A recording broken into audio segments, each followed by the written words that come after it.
আল কোরআনের কাছে, আমরা তোমাদেরকে মুক্তির বার্তা শোনাই, আমরা তোমাদেরকে সান্ত্বনার বাণী শোনাবো। আসো হাতে হাত রাখি, সমস্ত বৈষম্য, জুলুম, স্বৈরতন্ত্রের কবর রচনা করে আল্লাহর কোরআনের সমাজ গড়বার জন্য হাতে হাত রাখি। যদি ইনসাফ কায়েম না করা যায়, ইসলাম অনুসরণ করা যায় না। যদি বেইনসাফের বিরুদ্ধে লড়াই না করতে পারো, মিথ্যে মুসলমানিত্বের দাবি ত্যাগ করো। তুমি যদি ইনসাফের জন্য যুদ্ধ করতে না পারো, তুমি যদি বৈষম্যের বিরুদ্ধে লড়াই করার হিম্মত না রাখো, মুসলমানের মিথ্যা দাবি করা ভণ্ডামি ছাড়া কিছুই নয়। আর সর্বোপরি যদি একটি বৈষম্যহীন সমাজ গড়বার জন্য শাহাদাতের রক্ত দিতে হয়, আবু সাঈদের মতো বৈষম্যের বিরুদ্ধে বুক পেতে দিয়ে জীবন দেওয়ার জন্য শপথ নিতে হবে। কোরআনে পাকের এক একটা আয়াত, কোরআনের এক একটা বিধান আল্লাহর জমিনে বাস্তবায়ন করার জন্য আমাদের জীবন যৌবনের বাজি লাগায় দিতে হবে, বাজি লাগায় দিতে হবে ইনশাআল্লাহ। ইনসাফ কায়েম করতে গিয়ে ছুরি যদি নিজের সন্তানের হাতের উপর দিয়ে যায়, সে হাত স্তব্ধ হয়ে যাবে না, সে হাত থমকে দাঁড়াতে পারবে না। যেখান দিয়ে ইনসাফ যাবে, সেখান দিয়ে ইনসাফকে চালিয়ে দিতে হবে।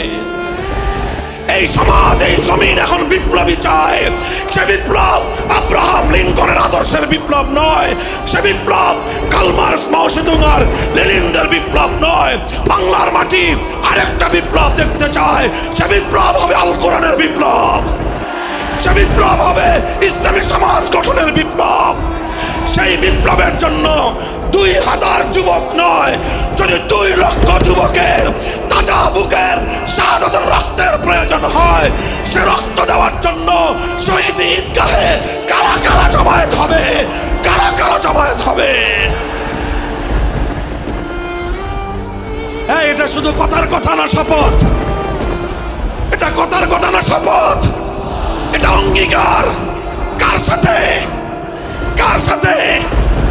যেই অপরাধ করে মন্ত্রীর দুলাভাই ছাড়া পেয়েছে, যেই অপরাধ করার পরে এমপির শালার শাস্তি হয় নাই, যেই অপরাধ করার পরে শিল্পপতির বিচার হয় নাই, যেই অপরাধ করার কারণে রাজনৈতিক নেতার কোনো বিচার হয় নাই, একই অপরাধ দুর্বল, গরিব, অসহায় মানুষ করার পরে তার উপর আইনের শাসন 100 ভাগের জায়গায় 200 ভাগ বাস্তবায়ন করা হয়। আল্লাহর নবী বলেছেন, পৃথিবীতে ইসলাম এসেছে শুধুমাত্র ইবাদত, নামাজ, রোজার, হজ, যাকাতের বিধান বাস্তবায়নের জন্য নয়। ইসলাম দুনিয়াতে আগমন করেছে, তার আগমনের অন্যতম উদ্দেশ্য হলো সমস্ত বৈষম্য দূর করে, জুলুম আর বেইনসাফি দূর করে বিশ্ব সভ্যতায় ন্যায় এবং ইনসাফ কায়েম করা।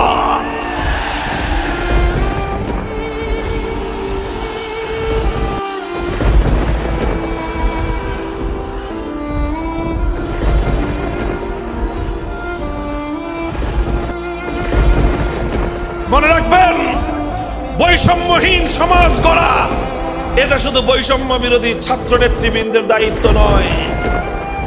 বৈষম্যহীন সমাজ গড়া এটা শুধুমাত্র বৈষম্য বিরোধী ছাত্র নেতৃবৃন্দের দায়িত্ব নয়। বৈষম্যহীন সমাজ গড়া সর্বপ্রথম আল কোরআনের সৈনিকদের দায়িত্ব। বৈষম্যহীন সমাজ গড়া সর্বপ্রথম আল্লাহর নবীর সত্যিকার উম্মতের দায়িত্ব। ওঠো, দাঁড়াও, হাত মুষ্টিবদ্ধ করো, সমাজ থেকে সকল বৈষম্যের কবর রচনা করবার শপথ নাও। মুহতারাম হাজিরিন, কথাটা খুব জায়গা লক্ষণীয়, শোনার বিষয়। যারা একটা বৈষম্যহীন সমাজ দেখতে চাও, যারা জুলুম এবং অত্যাচারে অতিষ্ঠ হয়ে গিয়েছো, যাদের জীবনকে এই ধরনের অন্যায়, অবিচার, জুলুম, শোষণ, স্বৈরতন্ত্র যাদের অন্তর হৃদয়কে জ্বালিয়ে পুড়িয়ে ছারখার করে দিয়েছে, হে হতাশাগ্রস্ত জাতি, আসো আল কোরআনের কাছে। আমরা তোমাদেরকে মুক্তির বার্তা শোনাই, আমরা তোমাদেরকে সান্ত্বনার বাণী শোনাবো। আসো হাতে হাত রাখি, সমস্ত বৈষম্য, জুলুম, স্বৈরতন্ত্রের কবর রচনা করে আল্লাহর কোরআনের সমাজ গড়বার জন্য হাতে হাত রাখি। দেখেন,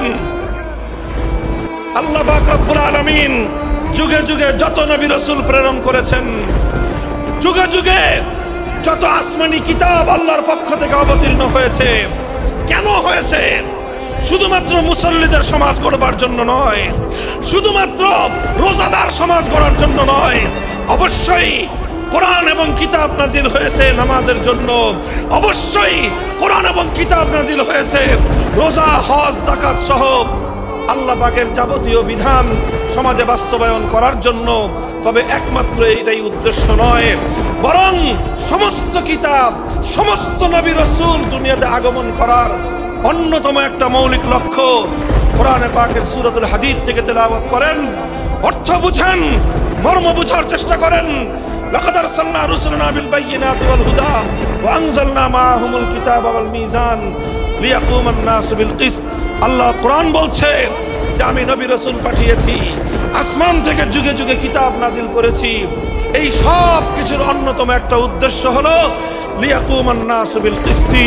কোরআন নাজিলের উদ্দেশ্য, নবী প্রেরণের উদ্দেশ্য, শরীয়ত প্রেরণের উদ্দেশ্য, ধর্ম প্রেরণের উদ্দেশ্য হলো, অন্যতম উদ্দেশ্য হলো লিয়াকুমান নাসু বিল কিসতি। মানব সমাজ থেকে অন্যায়, অবিচার, জুলুম, শোষণ দূরীভূত করে ন্যায় এবং ইনসাফ কায়েম করা, এটাই হলো ইসলামের অন্যতম মৌলিক লক্ষ্য।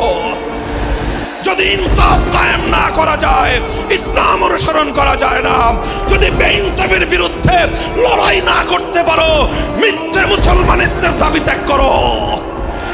তুমি যদি ইনসাফের জন্য যুদ্ধ করতে না পারো, তুমি যদি বৈষম্যের বিরুদ্ধে লড়াই করার হিম্মত না রাখো, মুসলমানের মিথ্যা দাবি করা ভণ্ডামি ছাড়া কিছুই নয়।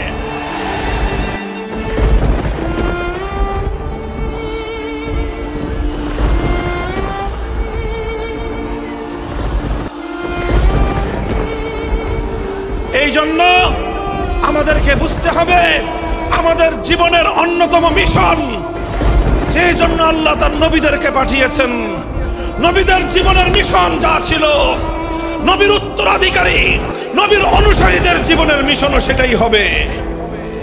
বলেন কথা ঠিক না বেঠিক? যে পথে গিয়েছে নবীদের জীবন, সে পথে যাবে আমাদের জীবন। যেটা ছিল নবীদের ভীষণ, সেটাই হবে আমাদের ভীষণ। যদি এটাই হয় সত্য কথা, এটাই যদি হয় শপথ, তবে বৈষম্যহীন সমাজ গড়বার জন্য যা করতে হয় তাই করা আমার আর তোমার জিম্মাদারি।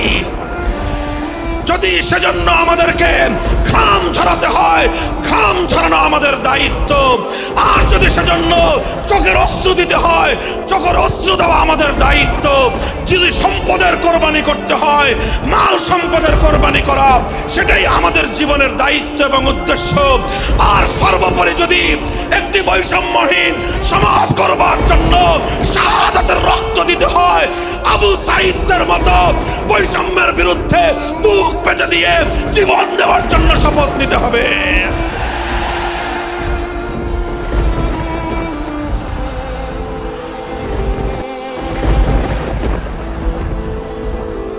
এই প্রস্তুত থাকবেন তো ইনশাআল্লাহ? আল্লাহর নবী বললেন এই বৈষম্য চলবে না, এই বৈষম্য জাহিলিয়াত, এই বৈষম্য মূর্খতা। সমাজের মধ্যে নিজের দলের লোক অন্যায় করলে পাগার পার, বিরোধী দলের লোক অন্যায় করলে আইনের শাসনে 100 ভাগের জায়গায় 200 ভাগ। নিজেরা অপরাধ করলে সেই অপরাধীকে ছাড়িয়ে নেওয়ার জন্য সমস্ত আয়োজন। বিপক্ষ মতের লোকজন অপরাধ না করা সত্ত্বেও তাদেরকে কেচোর মতো মাটির গর্ত থেকে ধরে এনে তাদেরকে বিচারের মুখোমুখি দাঁড় করানো, অন্যায়ভাবে তাদের জীবন থেকে তাদের যৌবনের সময়গুলো কেড়ে নেওয়া, বছরের পর বছর অন্ধকার কারা প্রকোষ্ঠে তাদেরকে বন্দী করে রাখা। এই জুলুম এবং অন্যায়ের অবসান যদি না ঘটাতে পারো, পুরুষ এবং যুবক মানুষ হিসেবে আল্লাহর কাছে জবাবদিহিতার সুযোগ থাকবে না। কাজেই তাফসীরুল কোরআন শুধুমাত্র কোরআনের তেলাওয়াতের জন্য নয়, তাফসীরুল কোরআন শুধু আল্লাহর কোরআনের মর্ম বোঝানোর জন্য নয়। আল্লাহর কোরআন তেলাওয়াত করতে হবে, মর্ম বুঝতে হবে, আর তালিমে হিকমতের কর্মসূচির অধীনে কোরআনে পাকের পাকের এক একটা আয়াত, কোরআনের এক একটা বিধান আল্লাহর জমিনে বাস্তবায়ন করার জন্য আমাদের জীবন যৌবনের বাজি লাগায় দিতে হবে, বাজি লাগায় দিতে হবে ইনশাআল্লাহ। হযরত রাসূল আকরাম সাল্লাল্লাহু আলাইহি ওয়াসাল্লাম বলছিলাম, জাতির উদ্দেশ্যে প্রদত্ত মক্কা বিজয়ী মহাবীর আমিরুল মুমিনিন নবিয়ুল্লাহ খলিফাতুল্লাহ ফিল আরদ খলিফাতুল মুসলিমিন মুহাম্মদুর রাসূলুল্লাহ সাল্লাল্লাহু আলাইহি ওয়াসাল্লামের বক্তব্যের কথা আল্লাহর নবী বললেন, বৈষম্যের কারণে আল্লাহ পাক রব্বুল আলামিন পৃথিবীর বহু জাতিকে ধ্বংস করে দিয়েছেন। সুতরাং শুনে রেখো, আমার দ্বারা বৈষম্য হবে না।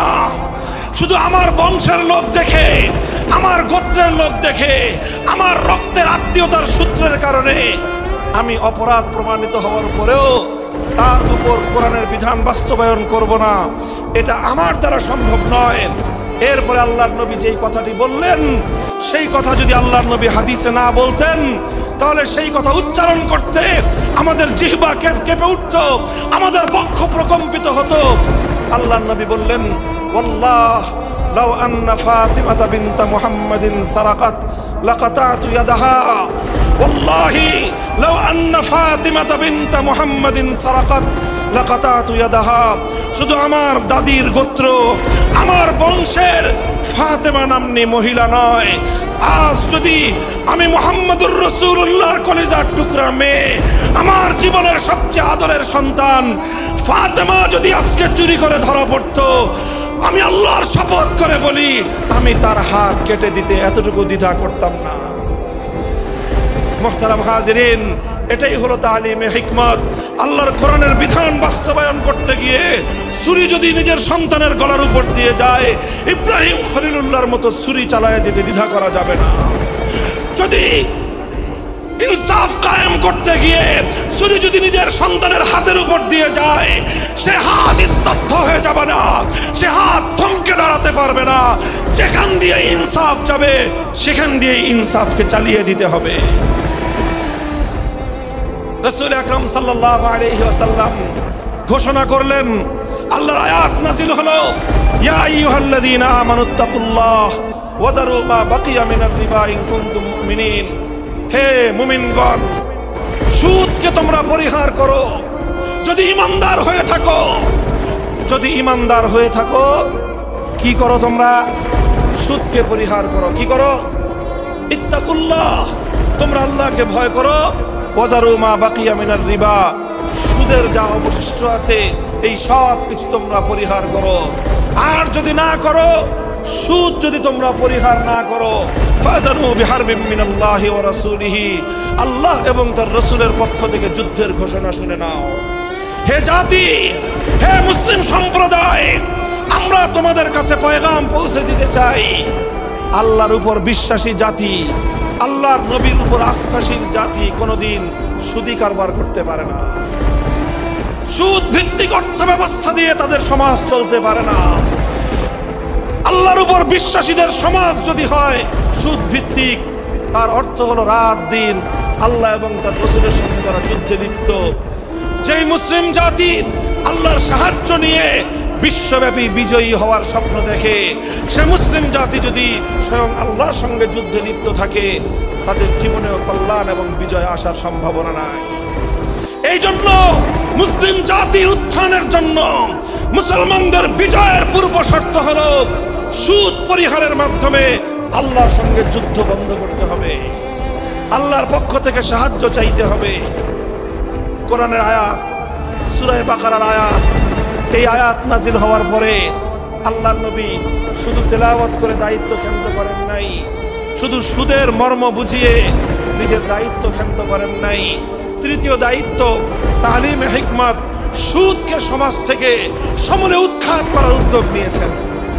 বলেন সুবহানাল্লাহ।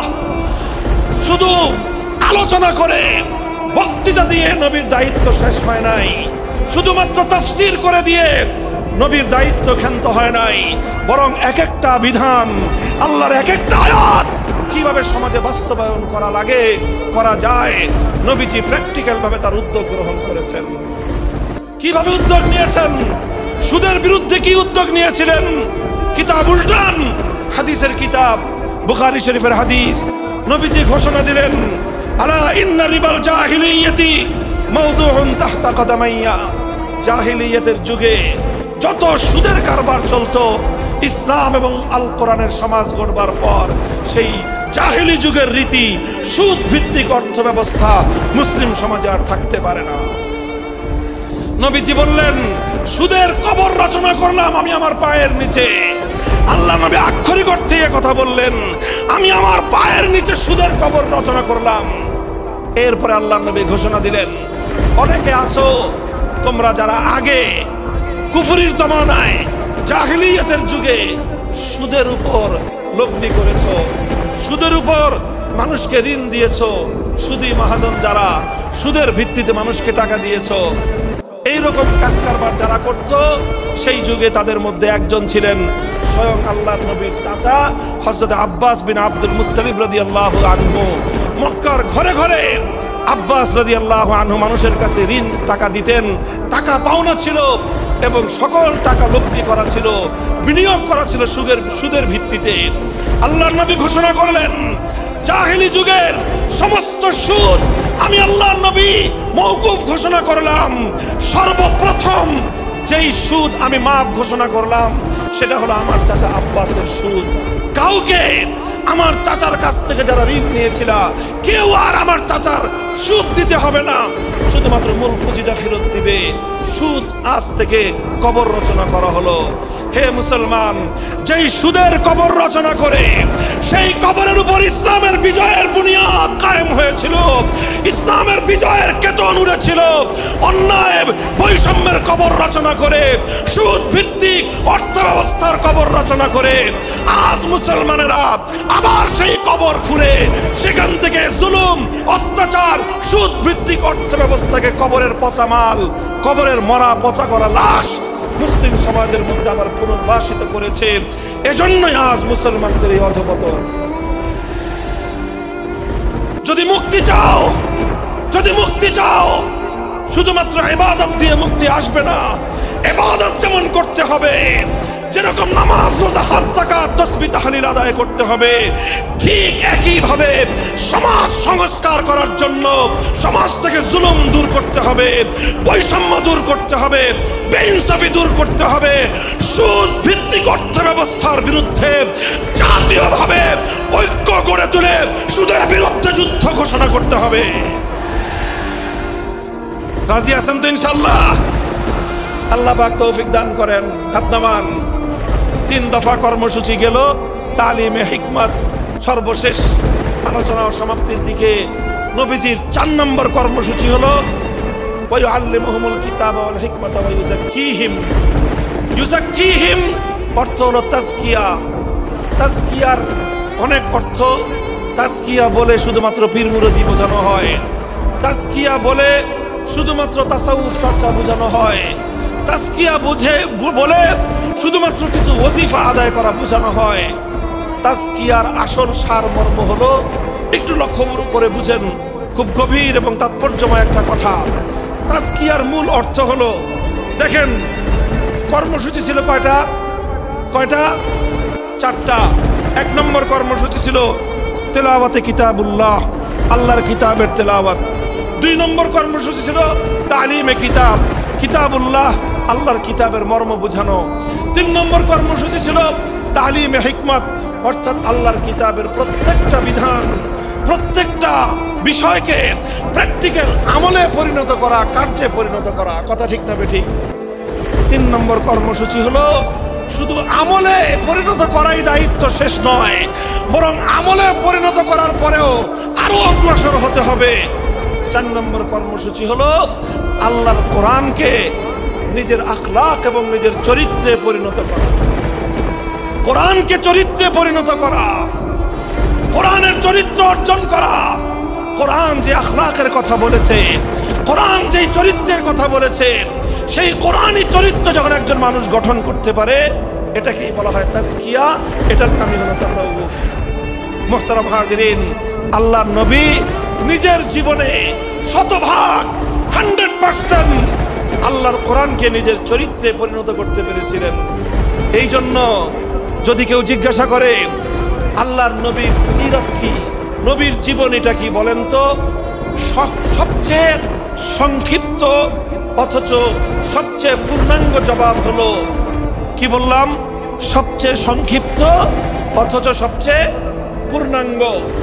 নবীর জীবন সম্পর্কে সবচেয়ে সংক্ষিপ্ত এবং সবচেয়ে পূর্ণাঙ্গ বর্ণনা হলো কানা খুলুকুহু আল কোরআন, আমার নবীর চরিত্র ছিল কোরআন। কোরআন যা বলেছে নবীর চরিত্রে সেটা বাস্তবায়িত হয়েছে, নবীর আখলাকে সেটা বাস্তবায়িত হয়েছে। নবীজির কথাবার্তা, নবীজির উঠা বসা, নবীজির আচার ব্যবহার, নবীজির প্রত্যেকটা অ্যাক্টিভিটি, এমনকি চিন্তা চেতনা সব যখন আল্লাহর কোরআন অনুযায়ী তৈরি হয় তখন সেটাকেই বলা হয় তাজকিয়া। আর এটাই হলো কোরআনকে কেন্দ্র করে চতুর্থ কর্মসূচি। মুহতারাম হাজিরিন, আমি আমার আলোচনা এবার সমাপ্তির দিকে টেনে নিয়ে যাই। আসুন আমরা আল্লাহর কোরআনকে সেন্টারে রেখে একটা সমাজ বিনির্মাণের চেষ্টা করি। সেই সমাজ বিনির্মাণের জন্য প্রথম কাজ, ঘরে ঘরে কানে কানে কোরআনের তেলাওয়াতের আওয়াজ পৌঁছে দেই। 2 নম্বর, প্রতিটি মুসলমানের কাছে কোরআনের মর্ম বোঝানোর চেষ্টা পৌঁছে দেই। 3 নম্বর হলো কোরআনের প্রত্যেকটা বিধান সমাজে, ব্যক্তিগত জীবনে, পরিবার জীবনে, সমাজে, রাষ্ট্র জীবনে বাস্তবায়ন করার উদ্যোগ নেই। চতুর্থ কর্মসূচি হলো আল্লাহর কোরআনকে নিজের আখলাক, নিজের চরিত্রে রূপান্তরিত করার জন্য সর্বাত্মক চেষ্টা চালাই। ইনশাআল্লাহ রাজি আছি তো? ইনশাআল্লাহ রাজি আছেন তো? আল্লাহর কোরআন শুধুমাত্র তেলাওয়াত নয়, শুধুমাত্র তাফসীর আর ব্যাখ্যা নয়, এই কোরআনকে বাস্তবে পরিণত করবার জন্য মুসলমানরা যদি উদ্যোগ গ্রহণ করে, আগামীর বিশ্ব হবে ইসলামের বিশ্ব, আগামীর বিশ্ব হবে আল কোরআনের বিশ্ব ইনশাআল্লাহ। বাংলাদেশ বাংলাদেশ বাংলাদেশ নিয়ে আমার আখেরি বার্তা এখন হলো বিপ্লবের জন্য বাংলাদেশ উর্বর হয়ে আছে। কথা বলেন ঠিক না বেঠিক?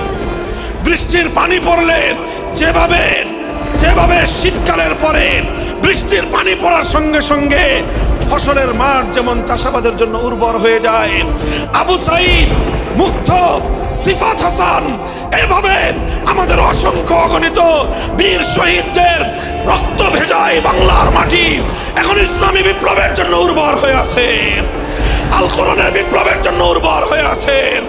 এই সমাজ, এই জমিন এখন বিপ্লবী চায়। সে বিপ্লব আব্রাহাম লিঙ্কনের আদর্শের বিপ্লব নয়, সে বিপ্লব কার্ল মার্কস, মাও সেতুং আর লেনিনদের বিপ্লব নয়। বাংলার মাটি আরেকটা বিপ্লব দেখতে চায়, সে বিপ্লব হবে আল কোরআনের বিপ্লব, সে বিপ্লব হবে ইসলামী সমাজ গঠনের বিপ্লব।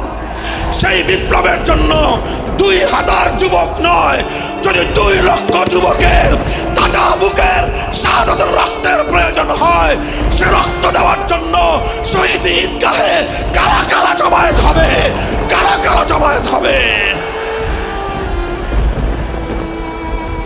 এটা শুধু কথার কথা না, শপথ। এটা কথার কথা না, শপথ। এটা অঙ্গীকার। কার সাথে? কার সাথে? ইনশাআল্লাহ এই শপথ এবং অঙ্গীকারের উপর আমরা আমাদের জীবনের অবশিষ্ট সময়গুলো অতিক্রম করার চেষ্টা করব। করবেন তো ইনশাআল্লাহ? আল্লাহ পাক কবুল করুন, তৌফিক দান করেন। 3 দিন ব্যাপী আজিমুস শান তাফসীরুল কোরআন মাহফিলের এই আয়োজন সার্থক হোক ইসলামী সমাজ গঠনের জন্য। এখান থেকে মানুষ অনুপ্রেরণা নিয়ে ঘরে ফিরুক, ঘরে ঘরে কোরআনের আলো, ঘরে ঘরে কোরআনের তেলাওয়াত, কোরআনের তালিম এবং কোরআনের হিকমতের আমল শুরু হোক। আল্লাহ আমাদের সকলকে গ্রহণ করুন, তৌফিক দান করেন। ওয়া আখিরু দাওয়ানা আলহামদুলিল্লাহি রাব্বিল আলামিন।